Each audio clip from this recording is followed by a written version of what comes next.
नमस्कार दोस्तों, स्वागत है आप सभी का हमारे YouTube चैनल गरिमा आईएएस में। फ्रेंड्स, अगर आप भारत में किसी भी कॉम्पिटिटिव एग्जाम की तैयारी कर रहे हैं और उसमें अगर इतिहास पूछा जाता है तो यह वीडियो बिल्कुल आपके लिए है। इसमें मैंने उन सारे एग्जाम में पूछे गए प्रश्नों को शामिल किया है जो मोस्ट इंपोर्टेंट है, इतिहास से संबंधित प्रश्न है। मैंने यहाँ पर लिखा है कि इतिहास में मचाओगे तबाही यदि 25 प्रश्नों को याद कर लिया तो। यह 25 प्रश्न अगर आप याद कर लेते हैं, मैं अलग अलग सीरीज लेकर के आऊंगा, लेकिन 25-25 का बंडल लेकर के आऊंगा, तो इस तरीके से आप लोग देखते चलिएगा। यहाँ पर मैंने लिखा है कि लक्ष्य को हासिल करने के लिए जिद जरूरी है और लक्ष्य तक पहुंचना तभी आप संभव हो सकता है जब किसी कार्य को आप शुरू करते हैं और उसका अंत भी करते हैं, उसकी पूर्णाहुति भी अगर आप करते हैं तभी आप सफल हो पाएंगे। तो चलिए अब एक एक करके प्रश्नों पर आते हैं। पहला प्रश्न है फ्रेंड्स, ललित विस्तार बौद्ध ग्रंथ की रचना किस देश में हुई है? तो यह बहुत इंपॉर्टेंट प्रश्न है, बहुत बार पूछा गया है। इसका आंसर होगा नेपाल में। यह बहुत इंपॉर्टेंट बौद्ध ग्रंथ है, ध्यान रखिएगा। दूसरा प्रश्न है, अभिलेख के अध्ययन को क्या कहते हैं? तो इसको कहते हैं पुरालेख शास्त्र, जिसको अंग्रेजी में एपिग्राफी कहते हैं। एक होता है फ्रेंड्स अभिलेख के अध्ययन को, और दूसरा होता है एक अभिलेख तथा दूसरे प्राचीन दस्तावेजों की प्राचीन तिथियों के अध्ययन को पुरालिपि शास्त्र कहते हैं। उसको अंग्रेजी में पेलियोग्राफी के नाम से जानते हैं। तीसरा प्रश्न देख लीजिए। तीसरा प्रश्न है, सर्वाधिक सोने के सिक्के किस वंश के शासकों ने जारी किए? इसका आंसर होगा गुप्त शासकों ने, ध्यान रखिएगा, मोस्ट इंपोर्टेंट प्रश्न है। चौथा प्रश्न है, संस्कृत भाषा में जारी प्रथम अभिलेख कौन सा है? इसका आंसर होगा रुद्रदामन का जूनागढ़ अभिलेख, जो संस्कृत भाषा में जारी प्रथम अभिलेख माना जाता है। एक बात और याद रखिएगा, रुद्रदामन जो था फ्रेंड्स, यह शक वंश का नरेश था, शक वंश का शासक था, बहुत इंपोर्टेंट है।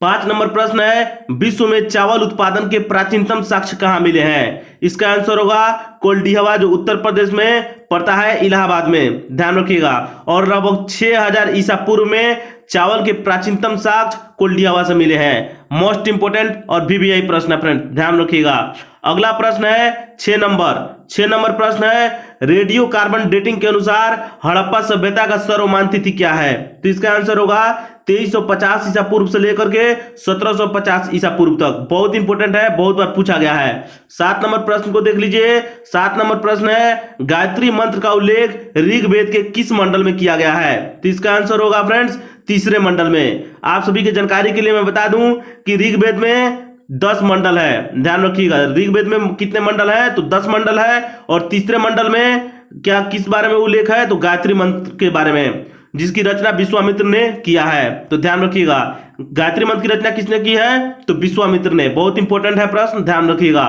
8 नंबर प्रश्न को देख लीजिए।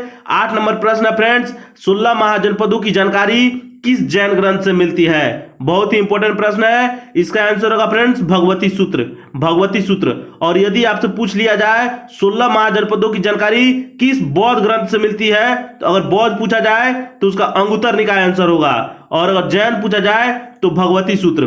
तो ध्यान रखिएगा, अंगुत्तर निकाय अगर बौद्ध पूछा जाता है और यदि जैन ग्रंथ का पूछा जाता है तो भगवती सूत्र।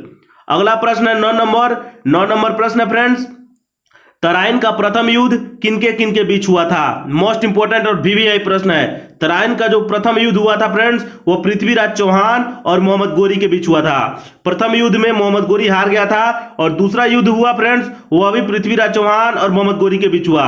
लेकिन द्वितीय तराइन के युद्ध में मोहम्मद गोरी विजयी हुआ और पृथ्वीराज चौहान हार गया, और हारने के बाद इसको मार दिया। कौन मारा?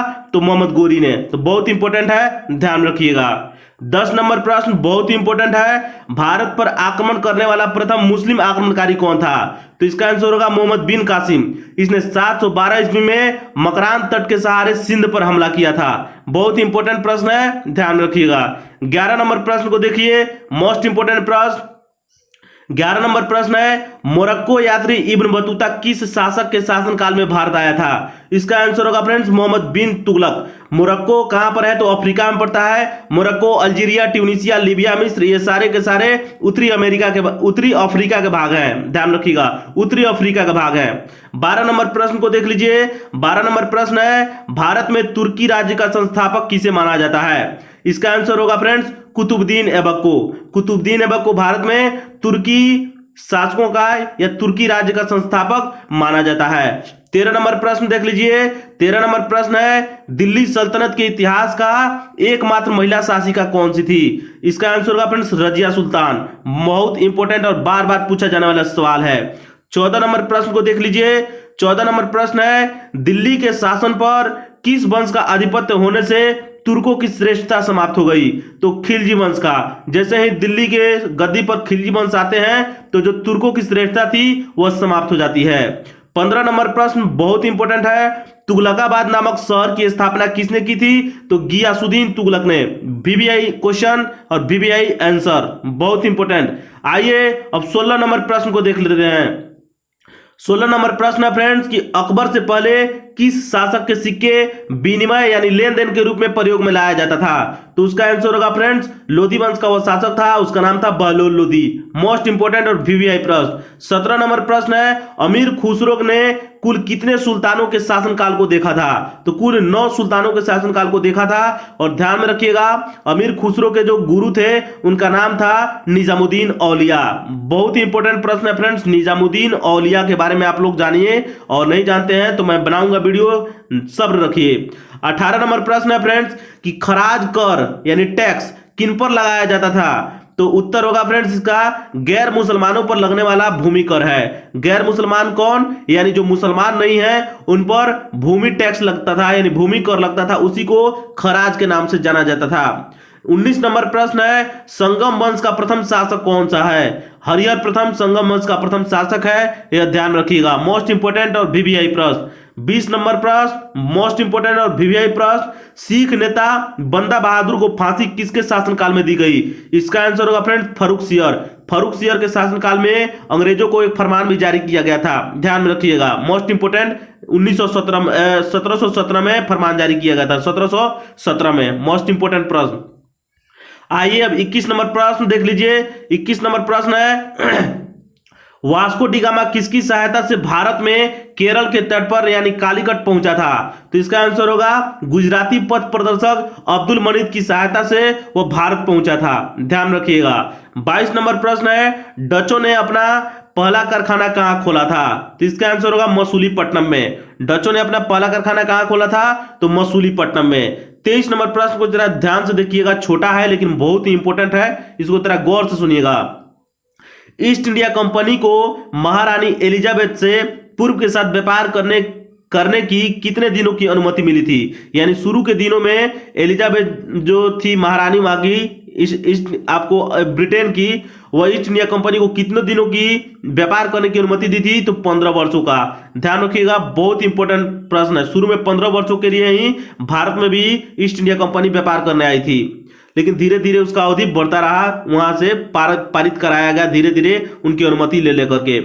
24 नंबर प्रश्न है, किस पेशवा ने फर्रुख सियर को हटाने में सैयद बंधुओं की मदद की? बहुत ही इंपॉर्टेंट प्रश्न है फ्रेंड्स, किस पेशवा ने फर्रुख सियर को हटाने में सैयद बंधुओं की मदद की? फर्रुख सियर कौन था?